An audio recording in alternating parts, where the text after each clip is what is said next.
A few years ago, I began to observe something in my own behavior that made me a bit uncomfortable, and that was that, from the moment that I woke up to the end of the day, my life was a series of screens. I started the day with the thing that woke me up first thing in the morning, my phone, and so I sat there in bed watching various cooking videos on Instagram and bouncing around between a bunch of different applications.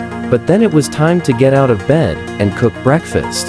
And so the thing that I focused then on, in addition to the omelet in the pan, was the iPad that was right next to the oven, and then it was time to do some work. And so I went to a different screen, which was attached to another screen itself.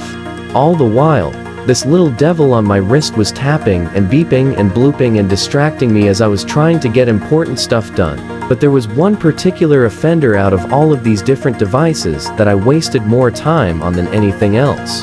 That was this dastardly thing, my phone. I could spend hours on this thing every single day, and so I decided to essentially, for all intents and purposes, get rid of the thing for a month. As an experiment, I thought, I'm going to live on this thing for just 30 minutes every single day at a maximum.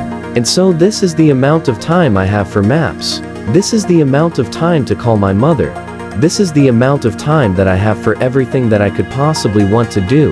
To listen to music, to listen to podcasts. And I observed what happened during this time. It took about a week to adjust downward into a new lower level of stimulation. But once I did, I noticed that three curious things began to happen. First, my attention span grew. It was like I could focus on things, not effortlessly, but with much more ease than I could before this experiment started. In addition to this, though, as I was going about the world, and especially when my mind wandered a bit, I had more ideas that my mind arrived at. And on top of this, I had more plans and thoughts about the future. Getting rid of one simple device led to these three effects. Why?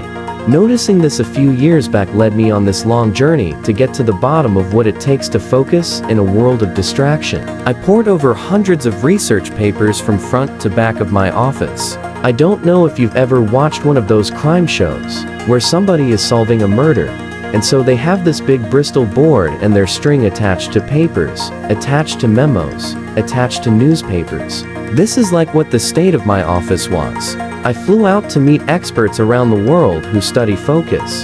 I conducted more experiments on myself.